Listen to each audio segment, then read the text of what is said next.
नाम बताओ और न्यूज़ सुनाओ।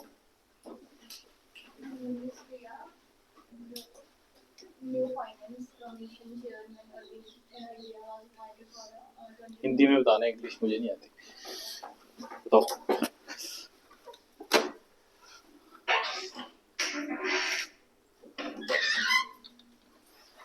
क्या हुआ है न्यू?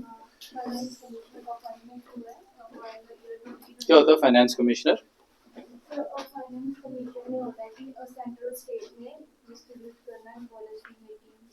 फाइनेंस कमीशन एक बॉडी होती है, फाइनेंस कमीशन, ठीक है। ठीक है, उसका कौन अपॉइंट हुआ है? उसका हेड अपॉइंट हुआ है, उसका चेयरमैन अपॉइंट हुआ है। Very good. क्या नाम है उनका? अरविंद। कोई बात नहीं। Who was he right now?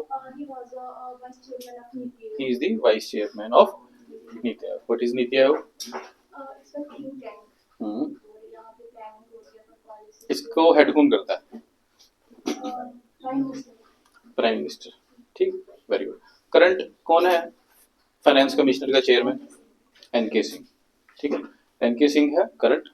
तो अभी जो उसके बाद नए आ रहे हैं उनका नाम इन्होंने बता दिया। ठीक है, very good. State finance commission के बारे में कुछ बताओ। वो भी ऐसे होता है, नियम होता है, जैसे कि नीति आयोग का सेंटर होता है वो स्टेट में ऐसे। नीति आयोग नहीं, फाइनेंस कमीशन। जैसे कि फाइनेंस कमीशन सेंटर में होता है, ऐसे स्टेट फाइनेंस कमीशन स्टेट में भी होता है। ठीक है, क्या आर्टिकल बता सकते हो किस आर्टिकल के अंदर है?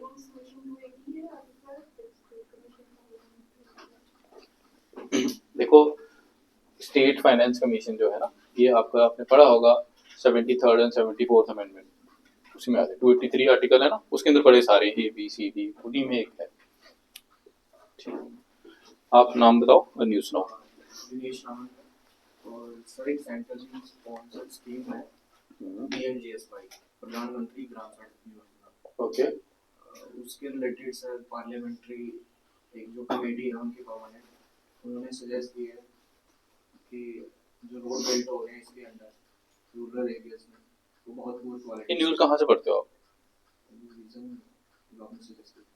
ठीक है, और उन्होंने सजेस्ट किया कि पुअर क्वालिटी के बन रहे हैं। ये स्टार्ट हुई थी 2000 में और इस पे गवर्नमेंट का रिस्पांस है कि इसके लिए एक ई मार्क ऐप जो है वो लोगों तक पहुंचाई जाए और एक मैनेजमेंट बोर्ड जो है वो बनाया जाए ताकि लोगों को अवेयर किया जाए कि ये जो स्कीम होती है। ये सेंट्रल सेक्टर है या सेंट्रली स्पॉन्सर्ड? Centrally sponsored. क्या होती है सेंट्रली स्पॉन्सर्ड स्कीम? जो सेंटर स्पॉन्सर करती है। तो इसमें 100% सेंटर देता है या स्टेट्स भी देते हैं? स्टेट्स भी देती हैं। दोनों का शेयर होता है, स्टेट प्लस सेंटर का। ठीक है, जिसमें सिर्फ सेंटर का पैसा होता है उसे क्या बोलते हैं? Central sector scheme. Very good. आप नाम बताओ और न्यूज़ सुनाओ। नाम नहीं पता? पहले नाम बताओ, क्या नाम है? रागिनी। न्यूज़ सुनाओ। क्यों? रीजन? खाना खाओ, खाना खा कर आयो। रीजन बताओ ना। आज क्यों देखिए, कल आए थे ना क्लास में, परसों आए, पर उससे पहले भी आए होते क्लास या कल पहले क्लास? आपका इधर दोस्त कौन है? दोनों ही कल आए हो। तुम दोनों का दोस्त इधर कौन है? तो दोस्त बनाओ। वो पीछे लड़की बैठी है, आप आए थे पहले, जिससे मैंने बताया था न्यूज़ कहाँ से पढ़नी कैसे पढ़नी है। आए थे, वो तो यूट्यूब पे भी अपलोडेड है लेक्चर, उसमें मैंने बताया हुआ। वो वाला लेक्चर देखना और उसको दोस्त बना लो। इसको पूछना, अगर इन दोनों को नहीं आएगा मैं आपको पकड़ूंगा कल से। ठीक है, क्लास के बाद उसको पूछ लेना। हाँ भाई अंकुश, सुना न्यूज़। आज शिफ्ट पे बैठा हूँ। कल कहाँ था तू? कल मैं देखो तू पार्क में बैठ के क्लास लगा रहा है।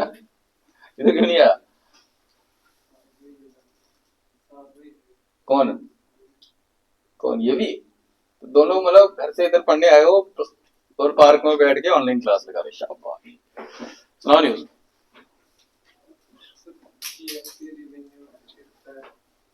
हम्म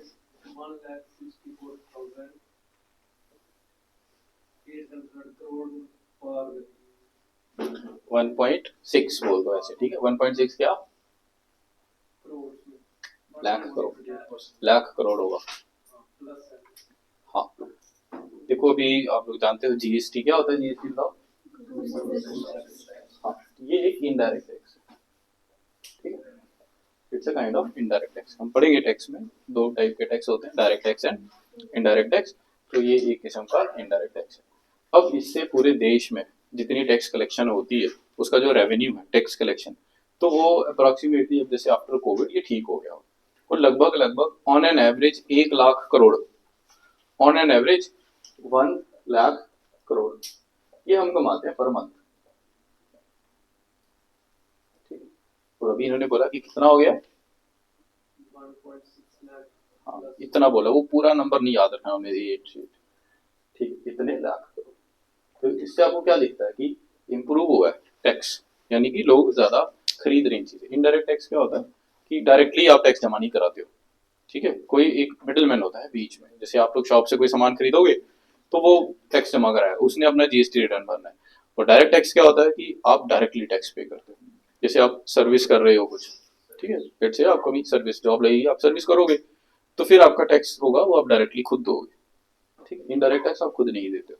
इनडायरेक्ट जैसे ये पेन है, ये भी जब बिकेगा तो इसमें इनडायरेक्ट टैक्स लगेगा। माचिस से लेकर गाड़ी तक हर चीज पे क्या लगता है? टैक्स। जीएसटी के अलग अलग स्लैब्स हैं, ठीक है। जीएसटी के अलग अलग स्लैब्स हैं। जैसे कल हमने देखा था डिमांड और सप्लाई, वहां हमने देखा था कि जैसे अल्कोहल है, तंबाकू है, सिगरेट है। कल इन्होंने न्यूज सुनाई थी कि शुगर और सॉल्ट जिसमें ज्यादा है उस पर हम टैक्सेशन बढ़ा रहे हैं, ठीक है। तो कोई भी ऐसी चीज जो हेल्थ के लिए ठीक नहीं है तो उस पर टैक्स बढ़ा दिया जाता है। या फिर जैसे लग्जरी गुड्स होते हैं, गाड़ियां वगैरह, डायमंड्स वगैरह, तो इन पे GST generally on a higher bracket होता है। तो कुछ ऐसी चीजें जो आम मर्रा की जिंदगी में हमें इस्तेमाल होती है, जैसे चावल हो गया, आटा हो गया, दाल होगी, दही हो गया, डेली यूज करने वाली, जो कि गरीब भी खा रहा है और अमीर भी खा रहा है, उस पर क्या रखा जाता है? कम रखा जाता है, तो वो लोअर ब्रैकेट में 5% वगैरह, ठीक है। सुनाओ, अब न्यूज सुनाओ, क्या नाम बताओ, न्यूज सुनाओ। हाँ आधार लिंक पे जो मैंडेटरी कर दी गई है एमजी नरेगा वर्कर्स के लिए, जिसमें कि सर 34.8% है जो एक्टिव वर्कर्स हैं उसमें, और 12.8% इसमें शायद रजिस्टर्ड वर्कर्स हैं। ठीक, देखो ये इकोनॉमी का एक बहुत इंपॉर्टेंट टॉपिक है जिसको बोलते हैं फाइनेंशियल इंक्लूजन। फाइनेंशियल इंक्लूजन क्या होता है कि हमें इसके अलग 6 पिलर्स होते हैं, डिफरेंट डिफरेंट एस्पेक्ट। उनमें से एक ये है कि हमें लोगों के खाते खुलवाने, बैंक अकाउंट्स खुलवाने, और फिर उसमें पैसा डालना।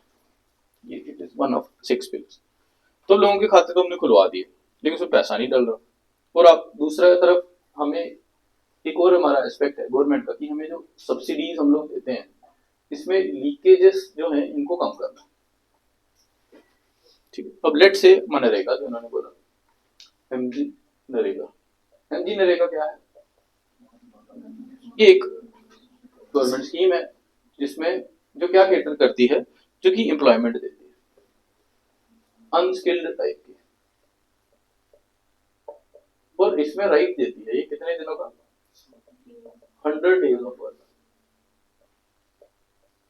लेकिन इसमें काम कैसा होगा? अनस्किल्ड लेबर वाला ही होगा। कोई डॉक्टर इंजीनियर नहीं बोल सकता कि मैंने पेशेंट चेक करने 100 दिन तो भेजो मेरे पास पेशेंट, ऐसा नहीं है, अनस्किल्ड काइंड का है, ठीक है। तो इसमें राइट टू वर्क है बेसिकली कितने दिनों का?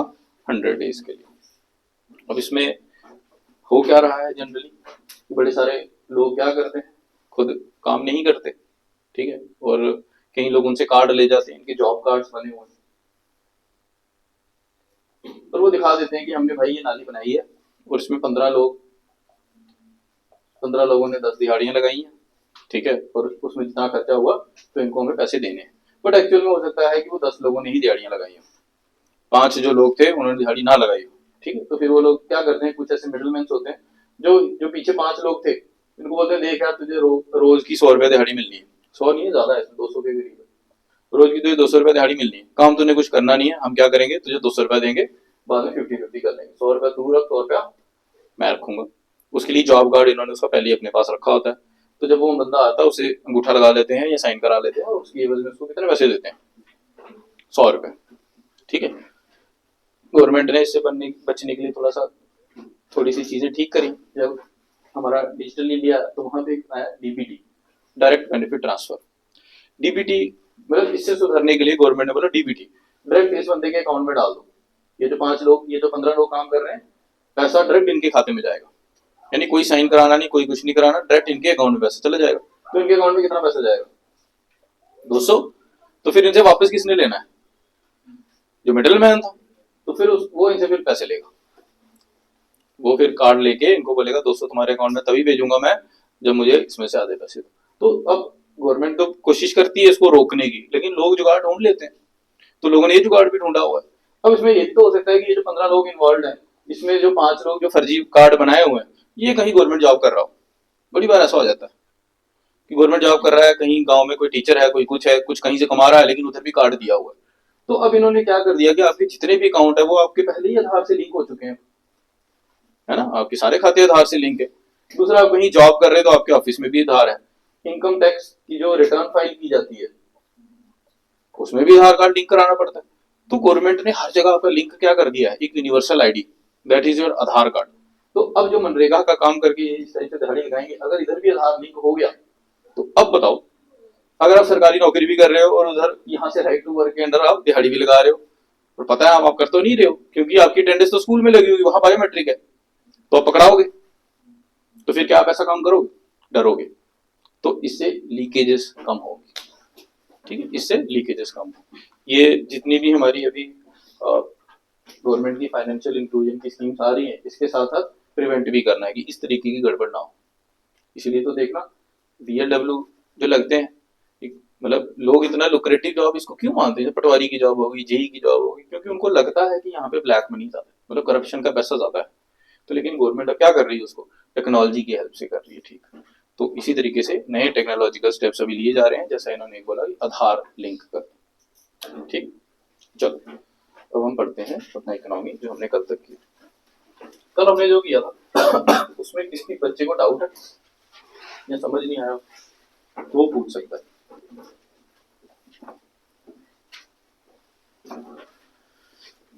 कल हमने जो पढ़ा उसमें अगर किसी को कोई डाउट है या कुछ पूछना चाहता है तो वो पूछ सकता है, नहीं तो अगर कोई चाहता है तो मुझे बता भी सकता है।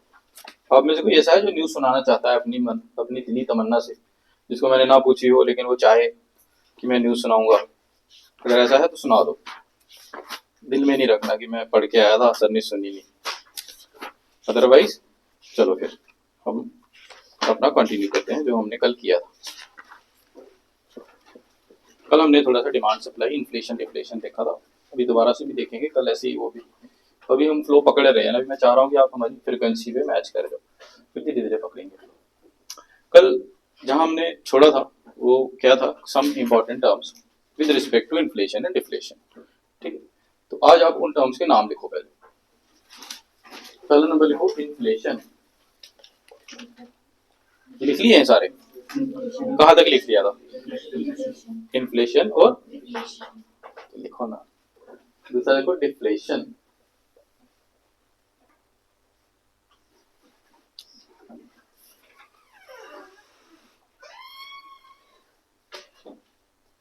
तो डिसइन्फ्लेशन,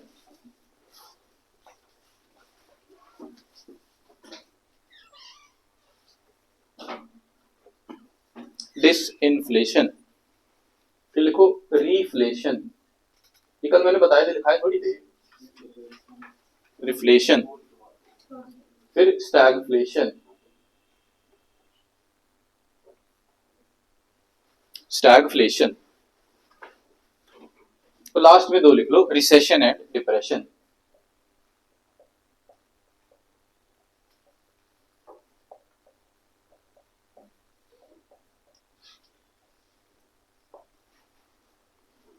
रिसेशन एंड डिप्रेशन।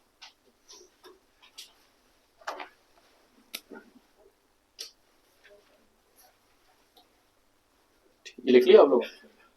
चलो, इन्फ्लेशन और डिफ्लेशन का आप लोगों को पता चल गया कि अगर प्राइस इंक्रीज होगी तो इन्फ्लेशन और अगर प्राइस कम होगी तो डिफ्लेशन। तो आज हम इसी को ना एक ग्राफ की हेल्प से भी थोड़ा सा पढ़ते हैं। हम एक ग्राफ बनाते हैं। Let's draw a graph.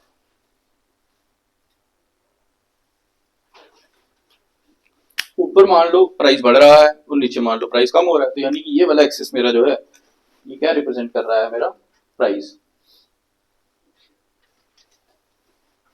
बढ़ रहा है। ठीक, तो यहां मैं देखता हूं इन्फ्लेशन, तो नीचे मैं रखता हूं डिफ्लेशन। ठीक, परसेंटेज में लिखना चाहो तो परसेंटेज में लिख लो। मान लो यहाँ पे डिमांड और सप्लाई बराबर बराबर है, बिल्कुल भी इन्फ्लेशन नहीं है, तो यहाँ इन्फ्लेशन आएगा 0%, इधर आएगा 1%, 2%, 3%, 4%, 5%। ठीक, ये सारा ही इन्फ्लेशन है, मतलब ये इन्फ्लेशन की लाइन है कि प्राइस बढ़ा हुआ है। अगर ऐसे ही नीचे चले जाओ 1%, 2%, 3%, 4%, 5%, 6%। जो ऊपर वाला ग्राफ है ये प्राइस ऊपर बढ़ रहा है। ठीक, यहाँ होगा 100%, मतलब सेम प्राइस, ऊपर चला गया 101%, फिर 102%, 103%, 104%, 105%। ये प्राइस बढ़ रहा है, 100% हो गया बराबर। जैसे मान लो इस पेन का रेट कितना है, 10 रुपया, तो परसेंटेज में निकालना हो तो 100% कितना होगा इसका, 10 रुपया, जितने का ये वैल्यू है, क्योंकि परसेंट तो 100 से ही होता है। अब 1% बढ़ गया तो कितना हो गया, 101%। ठीक है, और अगर कम करना है तो नीचे हो जाएगा, 100 का नीचे कितना आएगा, 99%, 98, इस तरीके से। ठीक, अब अगर एक कल मैंने आपको बोला था कि जैसे 2 से 6% तक अच्छा होता है इकोनॉमी के लिए, लेकिन अगर 6 से ज्यादा हो जाए, 7%, 8%, इतना इन्फ्लेशन हो जाए, तो फिर कीमतें ज्यादा बढ़ गई हैं, इसका मतलब। ठीक, हमने देखा था कि इन्फ्लेशन अच्छा है, क्यों अच्छा है, क्योंकि एक तो ग्रोथ हो रही है, दूसरा एम्प्लॉयमेंट जनरेट हो रही है। लेकिन फिर हमने देखा कि कुछ हद तक ये ठीक रहता है। वो हम कितना देखा था, हमारी आरबीआई कहां तक करती है, 2 से 6, 4 ± 2 बताया था मैंने आपको। आज हम देखेंगे, मॉनेटरी पॉलिसी पढ़ेंगे, फिर मैं आपको बताऊं। तो यानी कि यहाँ तक तो ठीक है जो चीजें मैंने कल आपको बताई, लेकिन अगर इससे ऊपर होने लग पड़े तो कुछ गड़बड़ होगी। तो ये है क्या, सारा का सारा डिफ्लेशन। तो लेट से यहाँ होगी कोई 10% होगी, पर ऐसे ही डिफ्लेशन है। डिफ्लेशन हमें पता है कि अच्छी नहीं है इकोनॉमी के लिए। तो जितनी ज्यादा नीचे होगी उतनी ज्यादा गड़बड़ है, उतनी ज्यादा वो क्या करेगी, डिटेरियोरेट करेगी कंडीशंस को, उतनी ग्रोथ भी कम होगी और जॉब लॉसेस भी होंगे। ठीक है, तो दोनों ही कंडीशन क्या हमारे लिए सूटेबल है ऑन इट्स एक्सट्रीम्स, नहीं। अब इन्फ्लेशन का जनरल डेफिनेशन जो आपको कल बताया, इंक्रीज इन प्राइस, और डिफ्लेशन का डिक्रीज इन प्राइस। अब अगर किसी इकोनॉमी में इन्फ्लेशन या डिफ्लेशन ज्यादा हो गया हुआ है तो हमें क्या करना चाहिए, उसको कंट्रोल करना चाहिए कि नहीं, कंट्रोल करेंगे। वही मेथड्स हैं ये, इन्फ्लेशन को कंट्रोल करोगे डिसइन्फ्लेशन से, और डिफ्लेशन को कंट्रोल करोगे रिफ्लेशन से। ठीक है, ये डिफ्लेशन, ये इन्फ्लेशन था। अब अगर मैं आपको बोलूं कि मुझे इसको कम करना है तो करेगा कौन, मैं थोड़ी करूंगा, वो तो सेंट्रल बैंक करेगा या गवर्नमेंट करेगी। दो ही लोग करते हैं, कौन कौन करते हैं, या तो सेंट्रल बैंक जो कि कौन है हमारे केस में आरबीआई, या सरकार।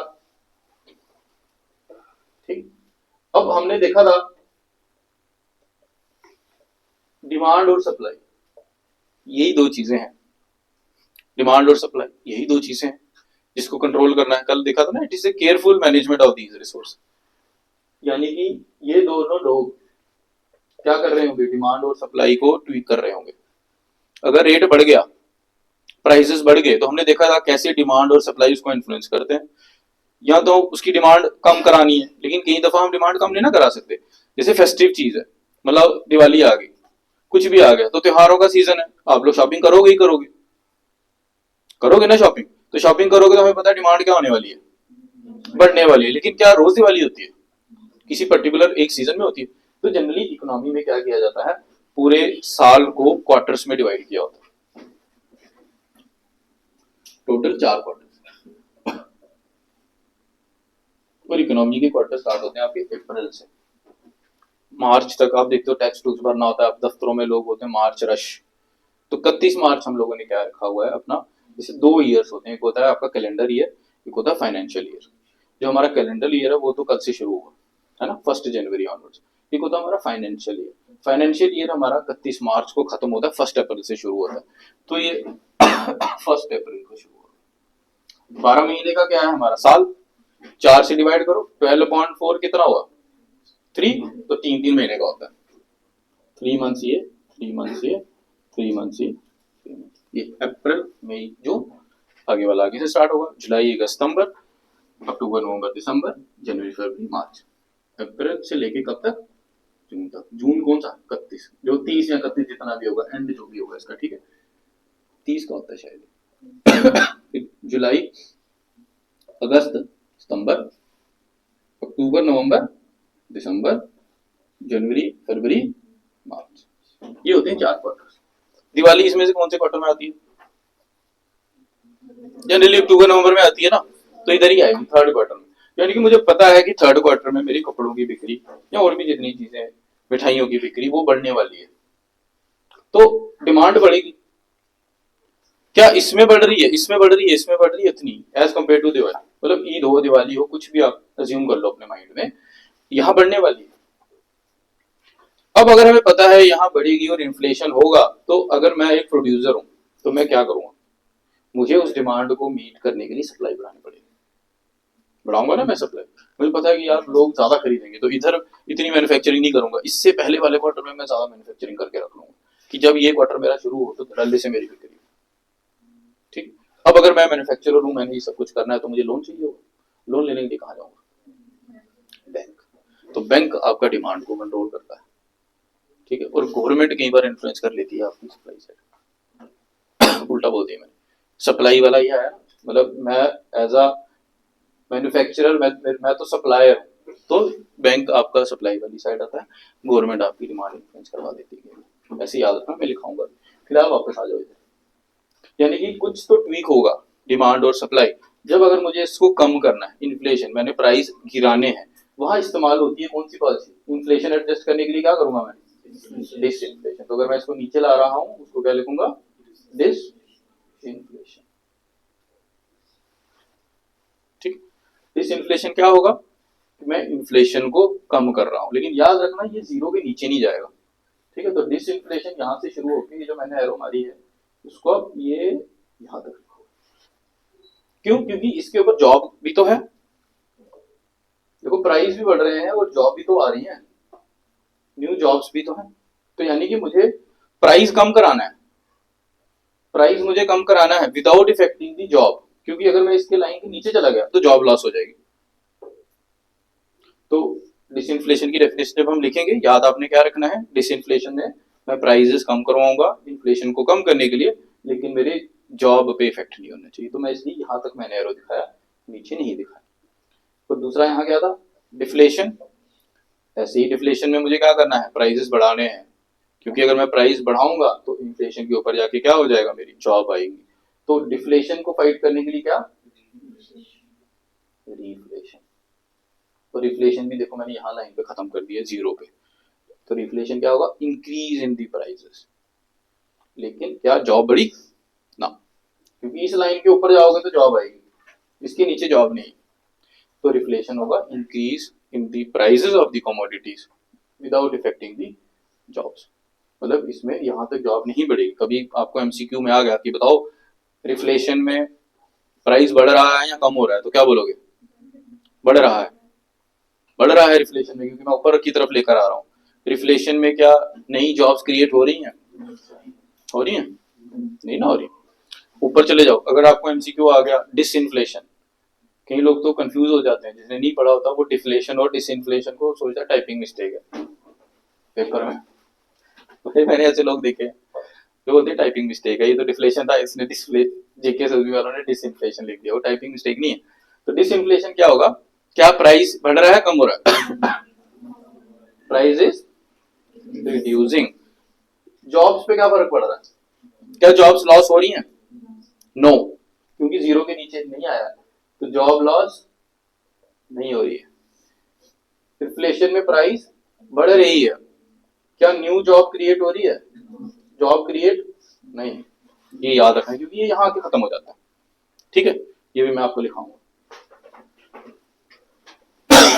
ये एक कंसेप्ट है, ये आपको अगर किसी को नहीं आया तो पूछ लो। ठीक है, नेक्स्ट हम चलते हैं अब स्टैगफ्लेशन। हाँ, अभी स्टैगफ्लेशन भी पढ़ लेते हैं। स्टैगफ्लेशन क्या होता है कि देखो, मैंने आपको क्या समझाया कि हमारी इकोनॉमी के लिए इन्फ्लेशन थोड़ा बेटर है एज कंपेयर टू डिफ्लेशन, लेकिन इन्फ्लेशन भी कुछ हद तक रहे तो सही है, ज्यादा हो जाए तो गड़बड़। इस रेंज तक ठीक है, क्योंकि इस रेंज तक ये क्या प्रमोट करता है? जॉब्स। आपने सिर्फ इंडिया के हिसाब से नहीं सोचना है, आपने पूरे वर्ल्ड के हिसाब से सोचना है। यूरोप के हिसाब से सोचो, डेवलप्ड कंट्रीज के हिसाब से सोचो, जिन्होंने क्या किया हुआ है, जिनके यहाँ पॉपुलेशन ही बहुत कम है, पॉपुलेशन बहुत कम है। इंडस्ट्रियल रेवोल्यूशन के बाद उन्होंने बड़े सारे रिसोर्स क्या किए, निकाले, इस्तेमाल किए, इंडिया को गुलाम बना के रखा, यहाँ से रॉ मटेरियल लेकर गए, अपने यहाँ फैक्ट्रियां लगाई, खूब पैसा कमाया। आज उस पैसे के थ्रू उन्होंने क्या करा दिया है, टेक्नोलॉजी में इन्वेस्ट करके चीजें पेटेंट करा ली हुई है, रॉयल्टी मिलती है उनको। आप जब भी एक फोन खरीदते हो, ठीक है, इसके अंदर जो चिप पड़ी हुई है, ठीक है, वो एक अमेरिकन कंपनी ने क्या करा रखी है, उसको पेटेंट कराया हुआ है। आप चाहे इसका Xiaomi का फोन खरीदो, चाहे आप सैमसंग का खरीदो, चाहे नोकिया का खरीदो, चाहे एप्पल का खरीदो, जिस मर्जी का खरीदो, उसके अंदर जो चिपसेट्स लगी होती हैं वो मैक्सिमम 3 कंपनी की है।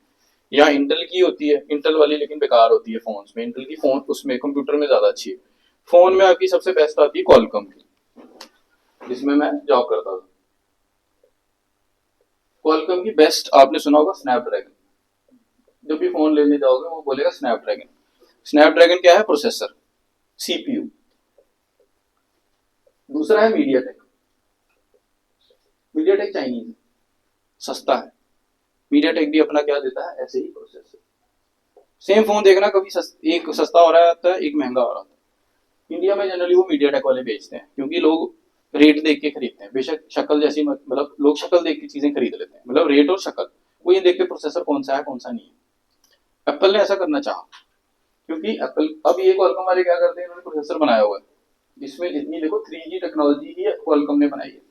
आपके फोनों में जो 3G चलता है ना, वो क्वालकॉम का है सारा का सारा। तो फोन जब भी कोई बिकता है तो उसकी रॉयल्टी किसके पास जाती है?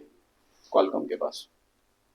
आपका अगर 1000 रुपए का फोन बिकेगा तो 5% क्वालकॉम के पास जाएगी। आपका 50,000 का फोन बिकेगा तो भी 5% क्वालकॉम के पास जाएगी। तो एप्पल ने क्या चाहा कि मैं ये पैसा कम करवाता हूँ, तो उसने इंटेल को बोला कि तुम अपना प्रोसेसर दो, तो इंटेल ने अपना प्रोसेसर दे दिया। लेकिन क्या वो इतना एडवांस है? नहीं। तो प्राइस उससे कम हो गया, लेकिन इंटेल वाले से उसने इंडिया में सस्ता बेचना स्टार्ट कर दिया। और यूरोपियन मार्केट में जहाँ पे लोग पहले चेक करते हैं, क्योंकि लोग पढ़े लिखे हैं, तो वहां उसने कौन सा बेचा? क्वालकॉम का। थोड़ा महंगा बिका वहां पे। तो बाद में, लेकिन जो इंडिया वाले भी थे उसमें हीटिंग इशू आने लग पड़े, बड़े इशू आने लग पड़े। अब इन्होंने इंटेल का कंप्लीटली बैन कर दिया और दोबारा से किस में आ गए हैं? क्वालकॉम के प्रोसेसर। अब ये इतनी गेम चल क्यों रही है? क्योंकि ये लोग एडवांस्ड हैं, इन्होंने पहले से हमसे लूट लाट के कमाई करके साइंस पे इन्वेस्ट करके आज की डेट में ऐसी चीजें ईजाद कर दी है, पेटेंट जैसी चीजें। तो हमने तो कभी नहीं कराया पेटेंट। हमारे पूर्वज वो हल्दी से इलाज करते थे, हमारे पूर्वज ये तुलसी, खांसी जुकाम हो जाए, अदरक वगैरह वगैरह, तुलसी, कितने हमारे पास प्रोडक्ट्स हैं। क्या हमने कभी इनका पेटेंट कराया? हमने कभी नहीं कराया। क्यों? क्योंकि ये चीजें तो पूरी मानवता के लिए हैं, हम क्यों इसका पेटेंट कराएं? इन लोगों ने, आपको पता है, इन लोगों ने हल्दी का भी पेटेंट करवा लिया है, इन लोगों ने तुलसी का भी पेटेंट करवा लिया। पेटेंट मतलब अब इन्होंने करा लिया ना, अब आप लोग जो घर में दवाई खाओगे, जैसे आती है टेबलेट्स, आती है तुलसी वाली टेबलेट्स, बड़ी सारी डाइजेस्टिव टेबलेट्स वगैरह वगैरह, तो वो आप 10 रुपए की अगर एक टेबलेट खरीद रहे हो तो उसमें 2 रुपए इनके पास जा रहे हैं। क्यों? क्योंकि ये बोलते हैं तुलसी, हमने आपको बताया है कि तुलसी से क्या होता है, इसके ये इंग्रेडिएंट्स है जिससे आप ठीक हो जाओगे। मतलब सोचो, ऐसी आइडियोलॉजी बना के उससे पैसे कमाना। तो ये लोगों के पास तो इतने पैसे हैं, ये अभी भी कमा रहे हैं, इनकी पॉपुलेशन बहुत कम है और ये इस तरीके से बहुत ज्यादा रेवेन्यू जनरेट कर रहे हैं। तो अब हुआ क्या है कि ये जो मोस्टली यूरोपियन नेशन है, जिनकी पॉपुलेशन क्या है, ज्यादा है कम? कम। वेल्थ ज्यादा या कम? ज्यादा। पॉपुलेशन कम है, वेल्थ ज्यादा है। इनके यहाँ जितने लोगों को एक्चुअल में नौकरी चाहिए वो सारे एम्प्लॉयड है। मतलब इनकी सिचुएशन ऐसी है कि मोस्टली जो वर्किंग एज पॉपुलेशन है वो ऑलरेडी एम्प्लॉयड है। तो अब अगर क्या आया, अब अगर इन्फ्लेशन आया तो और किसको नौकरी देनी है? जब सारे नौकरी में आ चुके हैं ऑलरेडी, एक स्टेज उनकी ऐसी पहुंच चुकी है कि मैक्सिमम लोग जो नौकरी करना चाहता है उसको मिल चुकी है। अब अगर इन्फ्लेशन आया तो उससे उनको क्या फायदा है? हमारा देश तो गरीब देश है, डेवलपिंग इकोनॉमी, इतनी बड़ी पॉपुलेशन है, बेशक हमें दिखाया जाता है कि हमारी 3.5 ट्रिलियन इकोनॉमी वगैरह वगैरह वगैरह है, लेकिन वो तो सिर्फ 10% लोगों के पास है। भारत में 10% तो सबसे अमीर लोग हैं, अंबानी अडानी, इनके पास 90% वेल्थ है, और बाकी 90% जो मेरे आपके जैसे हमारे पास कितनी है? 10%। सोचो 140 करोड़, 140 करोड़ का 10% कितना हुआ? 14 लाख। 14 लाख लोगों के पास कितने पैसे हैं? सारे के सारे 90% कर लो, 3.5 ट्रिलियन का 90%, तो बाकी जो बचा वो किसके पास है? वो 90% लोगों के पास। 140 करोड़ में से 14 लाख निकालो, जो बाकी से बच गए उनके पास कितना पैसा है? सिर्फ 10%। तो हम तो गरीबी है। भारत वो जो दिखता है वो है नहीं, वो सिर्फ 10% लोग हैं जो दिखते हैं। मतलब जब कहीं बाहर जाके हमें फुर्ती मारनी होती है तो हम फिर ट्रिलियंस में बात करते हैं, जैसे हमारे प्रधानमंत्री बोल रहे हैं 5 ट्रिलियन इकोनॉमी, तो 5 ट्रिलियन से इनकी वेल्थ डबल होने वाली। आपको पता है कोविड में ये जो टॉप 10% है इनकी वेल्थ डबल ट्रिपल हुई है, इनकी वेल्थ डबल ट्रिपल हो चुकी है, और बाकियों की कम हुई है। बिलो पॉवर्टी लाइन कितने लोग चले गए हैं? तो हमारे देश में इनके पास तो बिजनेस है, इनको नौकरी की क्या जरूरत है? नौकरी की तो इनको जरूरत है, ये नीचे वालों को। तो हमारे ऐसे लोग हैं कि थोड़े से भी अगर रेट बढ़े ना तो बेचारों को कुछ ना कुछ फायदा हो ही जाता है। तो हो सकता है कि वो पैसा कमा के कहीं और इन्वेस्ट कर दे और 2 लोगों को रोजगार दे दे, तो हमारे लिए ये ठीक है। लेकिन हर देश की क्या ये सिचुएशन है? नहीं, उनकी सिचुएशन अलग है। वो क्यों है वो मैंने आपको बता दी। तो वैसे देशों में अगर इन्फ्लेशन हो जहां की इकोनॉमी ऑलरेडी स्टैग्नेंट है, स्टैग्नेंट हो चुकी है, और कहाँ देंगे वो? तो फिर वहां पे अगर इन्फ्लेशन हो उसको क्या बोलते हैं? स्टैगफ्लेशन। ये 2 चीजों से बना है, stagnation plus inflation. Stagnation plus inflation. क्या इसमें जॉब्स बढ़ेगी? नो, सिर्फ क्या बढ़ रहा है? प्राइस। सिर्फ प्राइस बढ़ रहा है, जॉब जो कुछ नहीं बढ़ रही है, स्टैग्नेंट इकोनॉमी है, तो उसको बोलेंगे स्टैगफ्लेशन। ठीक, चल ये समझ आ गया। अब आगे 2 कंसेप्ट रह गए, रिसेशन और डिप्रेशन। देखो रिसेशन क्या होता है, ये मैंने आपको क्या दिखाया, 4 क्या है ये? क्वार्टर्स, टाइम पीरियड है। दिवाली कहाँ है? दिवाली किस वाले में? थर्ड वाले। तो देखो ये जो इन्फ्लेशन डिफ्लेशन जो चीजें चल रही, प्राइस बढ़ गया, ये हो गया, बड़े लेवल पे पूरे देश के हिसाब से जब हमें निकालना होता है ना, तो जो हम टारगेट लेते हैं वो क्वार्टरली लेते हैं, क्योंकि ऐसा थोड़ी है कि हम रोज का हिसाब करें। आप में से कई लोगों के घरों में हो सकता है अपने बिजनेस हो, दुकान हो, छोटी ही हो, चाहे चाहे बड़ा शोरूम हो, चाहे जो मर्जी हो, तो शाम को आप, आपका भाई बहन, फादर साहब, कोई भी है, घर में हिसाब करते होंगे कि आज इतना सामान बिका, ठीक है, इतनी बिक्री हुई आज हमारी, खर्चा हमारा इतना हुआ, तो डेली शाम को हिसाब कर लिया जाता है। तो बड़े बड़े कंपनीज होती है तो वो होता है वीकली हिसाब करें, जैसे बैंक्स वगैरह है, हो सकता है 2 फोर्टनाइट करें। ऐसे ही जब हमें देश का हिसाब करना होता है, पूरी मैन्युफैक्चरिंग का, पूरे देश का, मतलब उसमें कितनी मैन्युफैक्चरिंग दी, गुड्स कितने दी, सर्विसेज कितने दी, सारा कुछ, तो वो फिर 1-2 दिन में नहीं करते, वो उसके लिए उन्होंने क्या रखा हुआ है? क्वार्टर्स, 3-3 महीने में करेंगे। तो यानी कि अभी जून एंड में पहले क्वार्टर का रिजल्ट निकालेंगे, फिर सितंबर एंड में नेक्स्ट का, दिसंबर एंड में अलग का, और मार्च एंड में लास्ट। 3 क्वार्टर में करेंगे, और फाइनली पूरे 1 साल, जिसको फाइनेंशियल ईयर बोलते हैं। जैसे आपका जो बजट वगैरह आता है ना, तो वो सब इसके बाद ही स्टार्ट होता है, ठीक है। 1 फरवरी को आ जाता है, 1 फरवरी को टेबल कर दिया जाता है, उसके बाद सारे डिस्कशन करते हैं, डिस्कशन करके उसको वोट डालते हैं और पास होता है बिल।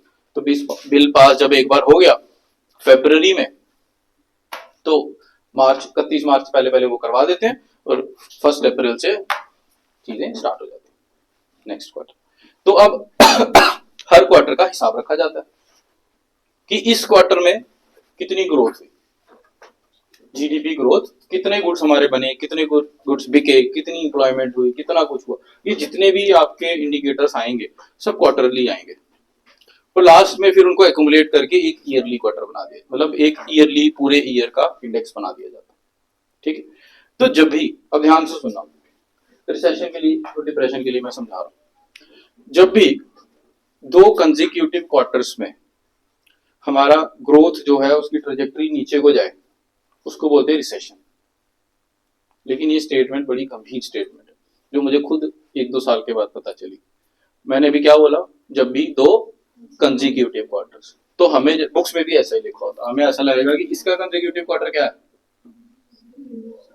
ये तो मान लो इसमें जीडीपी ग्रोथ रेट 10% थी, तो इसमें कितनी होनी चाहिए, कुछ भी, कितनी, 9%।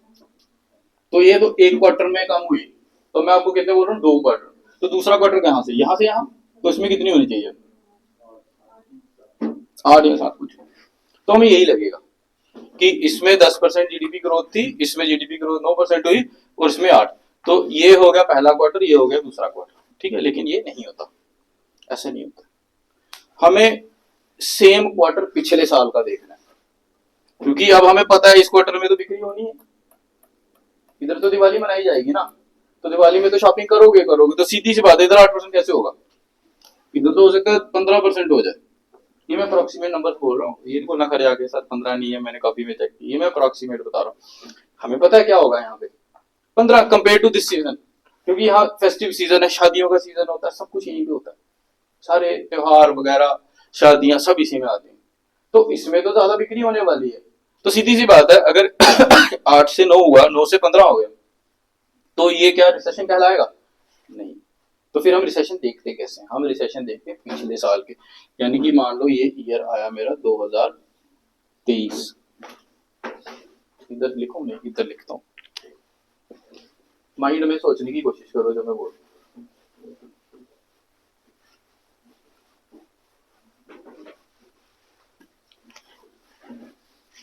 फाइनेंशियल ईयर 2023, अब यहां मैं लिखता हूँ क्वार्टर्स, ठीक है, quarter 1, quarter 2, quarter 3, quarter 4, 4 quarter आएंगे। ये लाइन ड्रॉ कर देते हैं, इधर लिख देते हैं फाइनेंशियल ईयर 2024। पहले क्वार्टर में लेट से हमारी जो जीडीपी ग्रोथ थी, ग्रोथ रेट था, मतलब हम एक्चुअल नंबर्स लिख देते हैं, जीडीपी लिख देते हैं, लेट से यहाँ पे थी हमारी 3 ट्रिलियन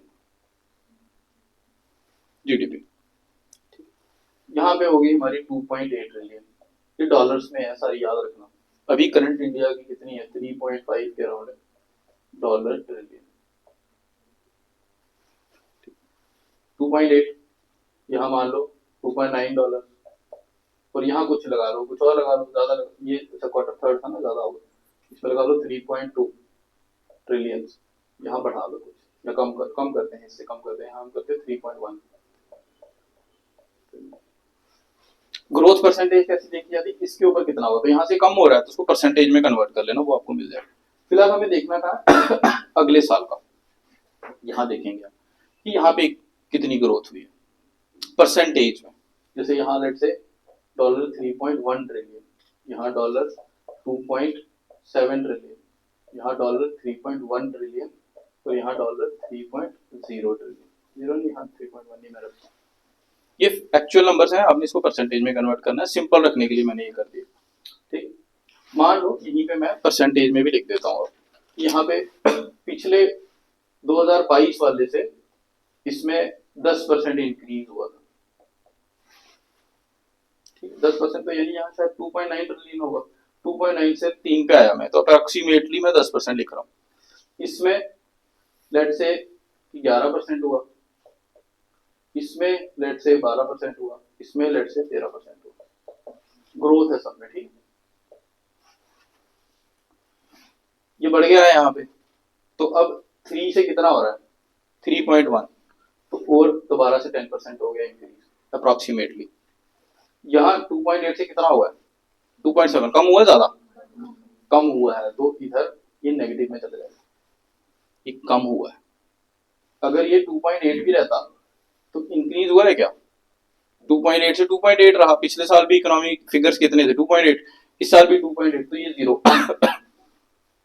अगर ये 2.81 होता तो इंक्रीज हो रहा है कितने परसेंट, बहुत कम परसेंट, हो सकता है 5% होता, तो ये पिछले साल के कंपैरिजन में ज्यादा है, कम है, कम है। इधर आओ, 3.2 से 3.1 हो गया तो नेगेटिव है, लेकिन मान लो 3.2 है, तो अब ये क्या है, बराबर 0% इंक्रीज। अगर मैं इधर 3.25 लिखता तो ये भी 5-6% ही हुआ।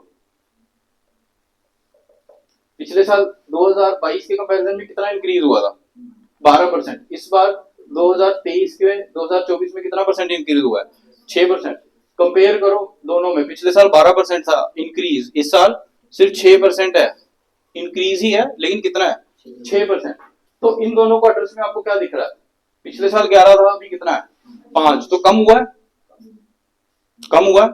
इसमें पहले कितना था 12, अब कितना हुआ है 5 या 6, क्या हुआ है, कम हुआ है। क्या क्वार्टर 2 में भी कम हो रहा है, क्वार्टर 3 में भी कम हो रहा है। ये होते हैं कंसेक्यूटिव 3 क्वार्टर्स। हमें इसको पिछले साल वाले से, ये हम क्यों करते हैं, क्योंकि हमें पता है कि क्वार्टर 3 में तो ऐसी बिक्री ज्यादा होती है, तो वो तो ज्यादा ही दिखाएगा, तो हम ऐसे पैरेलल में इसको नहीं देखते हैं, हम इसके पिछले साल वाले से देखते हैं। पेपर में आपको इतना नहीं पूछेगा, ये सिर्फ ऐसे मैं कंसेप्ट के लिए बता रहा हूँ। पेपर में यही दिखेगा कि कंसेक्यूटिव 2 क्वार्टर में क्या होगा, जीडीपी ग्रोथ रेट कम होगी, उसको क्या बोलते हैं, रिसेशन। अब मान लो खस्ता हालत हो गई है और यही चीज आगे चली गई, ये कंसेक्यूटिवली 4 क्वार्टर्स के लिए आगे चली गई, फिर इसको बोल देते हैं डिप्रेशन। ठीक है, 2 क्वार्टर्स तक अगर चले तो उसको क्या बोलते हैं, रिसेशन। अगर 2 से ज्यादा के लिए हो जाए उसको क्या बोलेंगे, डिप्रेशन। ठीक है, ये टर्मिनोलॉजी पहले थी ही नहीं। अब क्या हुआ था 1929 में यूएस में क्या आया, डिप्रेशन, वहां इकोनॉमिक स्लो डाउन हुआ, तब से ये टर्मिनोलॉजी आई। फिर उसके बाद अभी 2006-07 में दोबारा से रिसेशन आया था यूएस में, तो फिर दोबारा से रिसेशन आया, और अभी कोविड में दोबारा से रिसेशन आया था, तो अब रिसेशन चल रहा है, डिप्रेशन नहीं आया अभी।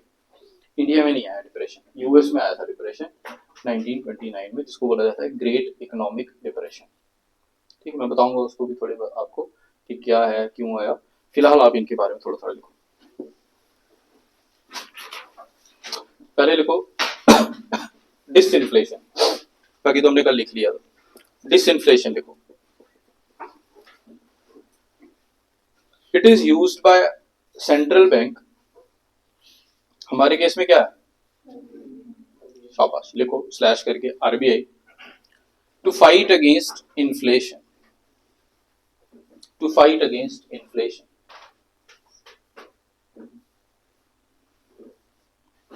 ठीक है, कोई गलत तो नहीं लिखा रहा, ठीक लिखा रहा हूं, शाबाश। अगला पॉइंट लिखो, it refers to increase in prices और फॉल इन प्राइसेस, शाबाश।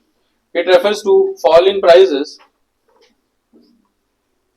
क्या एम्प्लॉयमेंट या अनएम्प्लॉयमेंट कुछ क्रिएट हो रही है, without causing unemployment, without causing unemployment. हाँ, थोड़ा पेन गाढ़ा इस्तेमाल करो, ये दिखेगा नहीं बाद, जेल पेन इस्तेमाल करो। Next, write down reflation. कोशिश किया करो कि जब मैं नाम बोलता हूँ हेडिंग, तो वो रेड कलर के पेन से लिखा करो, और फिर जब लिखाता हूँ वो ब्लू कलर से लिखा करो। रिफ्लेशन दिखाना अपने लिए, ये बस जैसे इन्होंने लिखा, ये इधर भी लिखा हुआ हेडिंग और ब्लू कलर के पेन से। ठीक, ये आपको बाद में नोट्स अच्छे बनेंगे, रिवीजन अच्छी होगी आपकी। Reflation used by central bank, अब मैं सेंट्रल बैंक की जगह आरबीआई इस्तेमाल कर रहा हूं, आप लोग समझ जाना, ठीक है, इंडिया के कंटेक्स्ट में, क्योंकि ये जीकेएस भी पूछेगा तो आरबीआई ही पूछेगा, लेकिन समझाने के लिए पहले लिखा दिया। Used by RBI to fight क्या, शाबाश, to fight deflation. Next point, point point में लिखना, मैं जो भी बोलूंगा उसको पॉइंट पॉइंट में लिखते जाना, 1-2 करके। Second point, it refers to increase in the prices, it refers to increase in the prices without causing inflation, without causing the inflation। नहीं, इसमें एम्प्लॉयमेंट इसमें चल रहा है, इसमें कुछ हुआ ही नहीं ना, इसमें इन्फ्लेशन नहीं आना चाहिए, without causing inflation. Next, write down stagflation. Stagflation,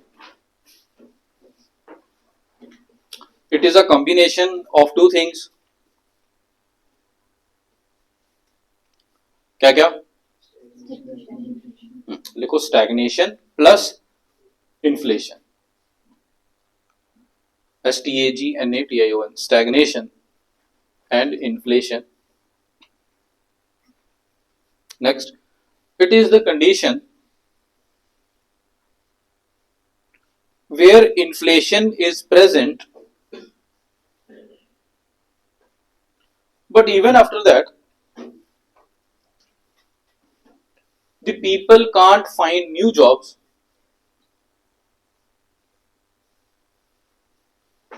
and companies can't find new customers. And companies can't find new customers. Next लिखो, it generally occurs when economy is at full employment. It generally occurs when economy is at full employment, or generally in the developed nations. Next, write down recession.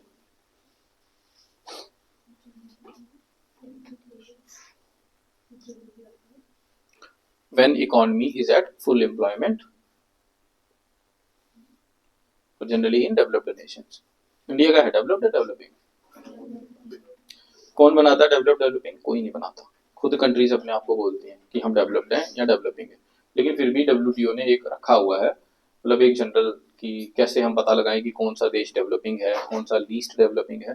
तो वहां उन्होंने रखा $11,000 per capita income. Per capita income मतलब अगर हर देशवासी की income कितनी हो साल की, $11,000. करो जरा कन्वर्ट, कितना होता है? $1 कितने का है? 80 रुपए का लगभग. तो 80 को मल्टीप्लाई कर दो 11,000 से, कितना हो जाएगा? कितना होता है? उसको मल्टीप्लाई करो. अगर आपको लगता है कि इंडिया में उतनी इनकम है लोगों की, तो फिर इसका मतलब है इंडिया क्या है? डेवलप्ड. इंडिया की इतनी है नहीं, इंडिया की 2,500 के अराउंड है, $2,500 के अराउंड है इंडिया. पर कैपिटा इनकम बोल रहा हूँ मैं, ठीक है? Per capita income, per capita income एक अच्छा वो है. क्यों? क्योंकि इसमें जिस देश की आबादी ज्यादा होती है उसकी इनकम ही कम. इंडिया का इसलिए है क्योंकि इंडिया की आबादी ज्यादा है. अगर हम 90% लोग बाहर निकल जाए, पीछे 10% रह जाए, फिर तो इंडिया दुनिया का सबसे अमीर देश हो जाएगा, क्योंकि सारी वेल्थ तो उन्हीं 10% लोगों के पास है. ठीक.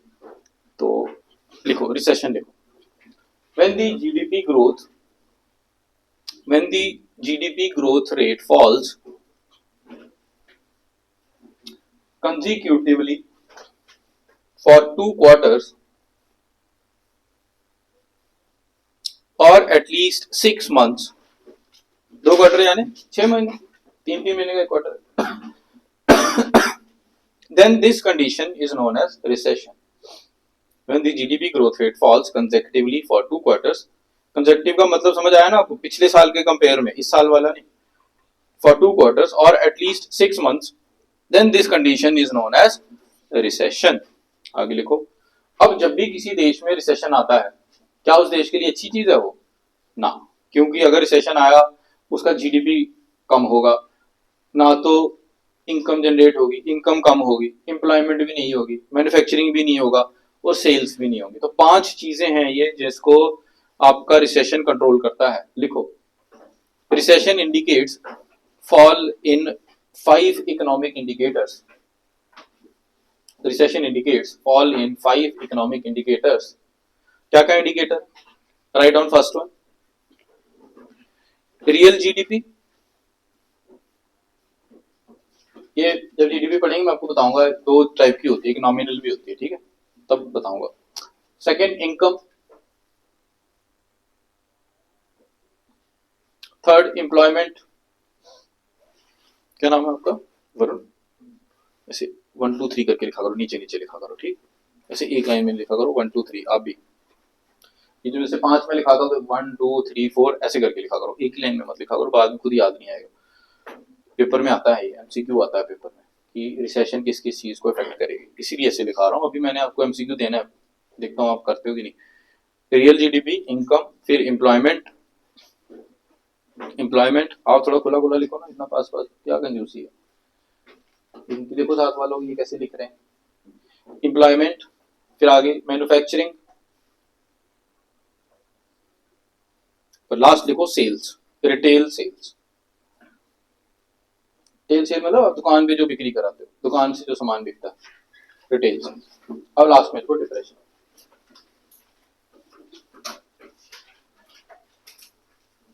Prolonged recession is known as depression.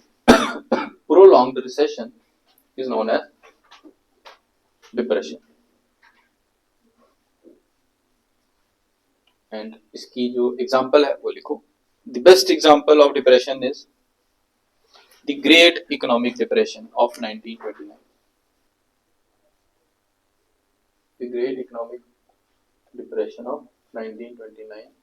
1929 में शुरू हुई थी, ऐसे 33 तक चलेगी, 1929 to 33। एक्चुअली इसके बीच में फिर वहां पे फेमाइन भी आ गया था, ड्रॉट पड़ गया था, उसकी वजह से मैनिफेस्ट हो गया, which affected almost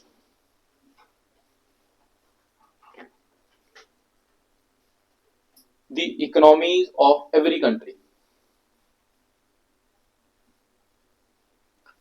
इस टाइम भारत का था, भारत के हालात कैसे थे 1929 में?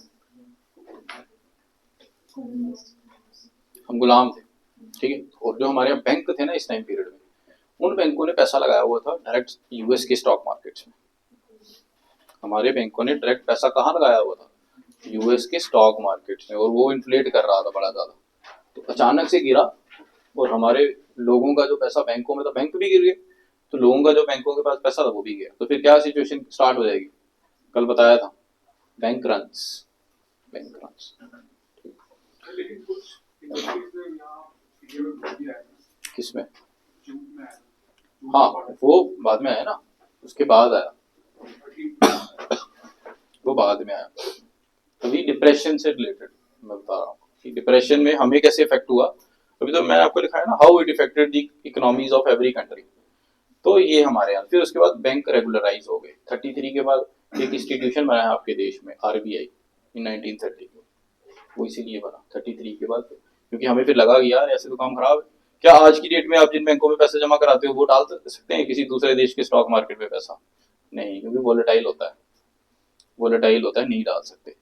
ठीक, चलो इतना ही रखेंगे आज के लिए, कल करेंगे आज। कल हम करेंगे टाइप्स ऑफ इन्फ्लेशन। ठीक, थैंक यू। तो पूछना है किसी को? सर भी इंडिया में थोड़े साल पहले एक बहुत बड़ा डिस्कशन था, उसमें ये कह रहे थे कि कांग्रेस की इंडिया में भी स्टैग्फ्लेशन टाइप की कंडीशन आ रही है, जीडीपी ग्रोथ रेट में हो रहा है इंक्रीज, इन्फ्लेशन इंक्रीज हो रहा है, बट फुल कैपेसिटी पे भी नहीं है और जॉब्स भी क्रिएट नहीं हो रही है। तो उसका रीजन क्या है? क्या वो भी स्टैग्फ्लेशन ही है या कुछ और है? देखो, इकोनॉमिस्ट तो कुछ भी बोलते हैं, आप मुझे बताओ, क्या आपको लगता है कि इंडिया में आज की डेट में ऐसा हो सकता है कि इकोनॉमी फुल कैपेसिटी पे चले, मतलब जॉब्स तो फुल कैपेसिटी पे हो? पूरे इंडिया में नहीं हो सकता। लेकिन जो इकोनॉमिस्ट बोलते हैं वो बोलते हैं सर्विस सेक्टर के लिए, कोई कोई सेक्टर है से अभी हम पढ़ेंगे सेक्टर्स ऑफ इकोनॉमी, ठीक है, उसमें आप प्राइमरी, सेकेंडरी और टर्शियरी। तो हमारा जो टर्शियरी सेक्टर है ना, टर्शियरी सेक्टर हमारा सर्विसेज वाला, जो कि हाईली स्किल्ड पर्सन्स के लिए। आपका क्या है background? Engineer, you are highly skilled person.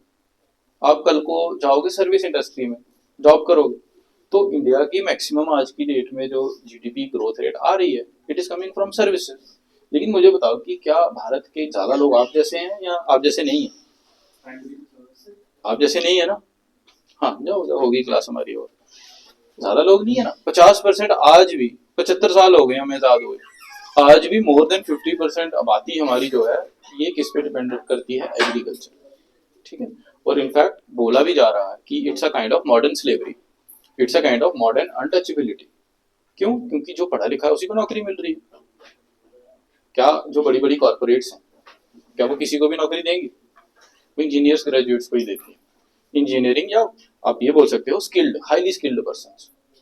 तो हाईली स्किल्ड लोग हमारे यहाँ बहुत कम है। तो जितने हैं उनके लिए जितनी जॉब्स हैं उनको मिली। तो वो पर्टिकुलरली जो इकोनॉमिक्स जब भी बोलते हैं वो किसी सेक्टर स्पेसिफिक, सेक्टर के अंदर भी इंडस्ट्री स्पेसिफिक बोल रहे होते हैं। ठीक है, अगर आप पूरे देश के हालात देखो तो देश में तो स्टैगफ्लेशन आना थोड़ा मुश्किल है। ठीक, स्लो डाउन की वजह से कभी कभी होता है कि रेट बढ़ रहे होते हैं लेकिन जॉब्स नहीं दे रहे होते। तो लेकिन ऐसा पूरे इंडिया के लेवल पे नहीं है। जनरली ये वहां आता है जहाँ पे एम्प्लॉयमेंट फुल कैपेसिटी पे चल रही है, सब लोगों को नौकरियां मिली हुई है, वो ज्यादा डेवलप नेशन। इंडिया में अगर लोगे तो सेक्टर स्पेसिफिक हो सकता है। जैसे सेक्टर स्पेसिफिक कौन सा आता है? सर्विसेज के अंदर, सर्विसेज के अंदर भी हो सकता है सॉफ्टवेयर में टेलीकॉम सर्विसेज आ गया। इंजीनियरिंग, इंजीनियरिंग के अंदर आप इंजीनियरिंग ग्रेजुएट तो किसी भी ब्रांच का हो सकता है ना, मैकेनिकल का, केमिकल का, उसमें मान लो कंप्यूटर इंजीनियर है, कंप्यूटर इंजीनियर कहीं पे भी जा सकता है। उसमें से मान लो एक ब्रांच आ गई टेलीकॉम, तो हमें पता है कोविड में सारा काम बंद हो गया लेकिन आपका सब कुछ ऑनलाइन हो गया।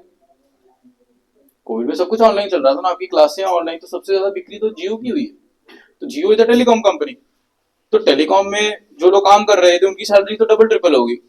लेकिन क्या ये स्टेटमेंट हम पूरे देश में बोल सकते हैं कि सबकी सैलरी डबल ट्रिपल? कहीं तो बेचारों की नौकरी चली गई, जो मैन्युफैक्चरिंग कहीं मिल में जाके काम कर रहे थे, किसी इंडस्ट्री में जाके, तो जब स्लो डाउन मतलब इकोनॉमिक स्लो डाउन हो गया, लोग गाड़ियां चला नहीं रहे, गाड़ियां बिक नहीं रही, डिमांड नहीं बन रही, तो उनकी नौकरी तो चली गई।